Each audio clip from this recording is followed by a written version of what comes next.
دې وخت کې د JUI زما په خیال چې په قومي اسمبلی کې 15 سیټه او په سینټ کې به 8 سیټې تقریبا دغسې دي، خو بیا هم د مولانا صاحب د نږدې ورځو کې ور او در ته د مختلفو سیاسي ګوندونو خلک راځي او ټول چې کوم دی نو دغه د حضرت هغه مقناطیسي شخصیت اثرات دي او که نه مولانا صاحب د مصلحت نه ډک انسان دی؟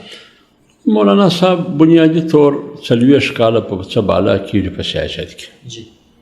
په دې کې مختلف مراحل راغلي دي، نشیب و فراز راغلي دي، مشکلات راغلي دي، جیلونه راغلي دي او د دې پارټیانو سره د ډېر وخت تېر شوی دی. که مسلم لیګ دي، که پیپلز دي، که نورې دي، د هرې پارټۍ په مزاج پوهېږي، په حکومت هم پوهېږي، په اپوزیشن هم پوهېږي او د پاکستان په سیاست کې د مولانا صاحب سینیر سیاستدان نه نشته.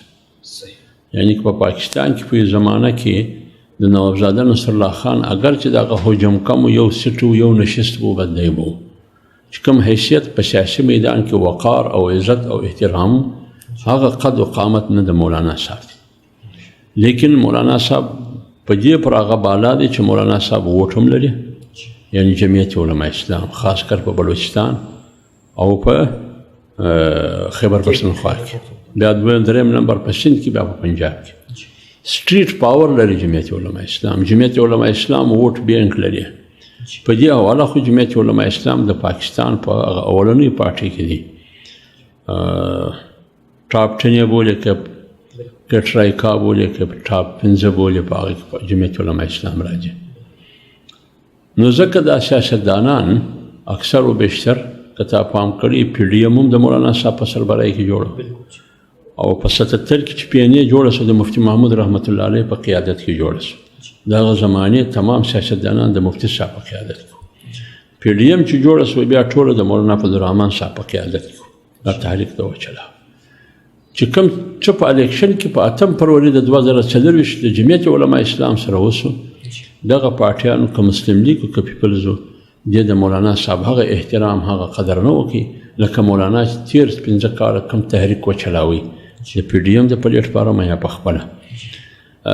بل د مولانا سیاست اصولي دی. مولانا دا وایي چې په 2018 کې داندلي وسوه تاول داندلي ده، پیپلز پارټي هم ویل، PMLN هم ویل او په 2024 کې هغه داندلي وسوه او هغو خلکو وکړه توانه ده شوې.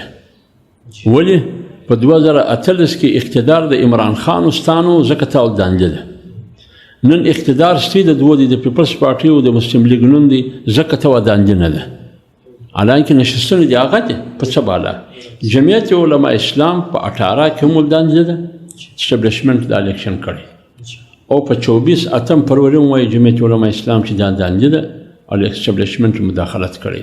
لہذا جمعیت علماء اسلام پر خپل موقف ولاړ دي، ځکه په عوامو کې د جمعیت علماء اسلام و موقف ته د هغه و بیانیته پذیرایی حاصله ده. په دې وجه باندې حکومت په مختلفو مراحلو کې مجبور دی. نو مولانا د راځي خاص کر چې دا اوس نوی آئیني ترمیم دی پیشهیي په اسمبلی کې په آئین کې ترمیم راولي، نو د مولانا صاحب یا د جمعیت علماء اسلام ووټ ته ضرورت لري، نو ځکه دی بار بار جو راځي.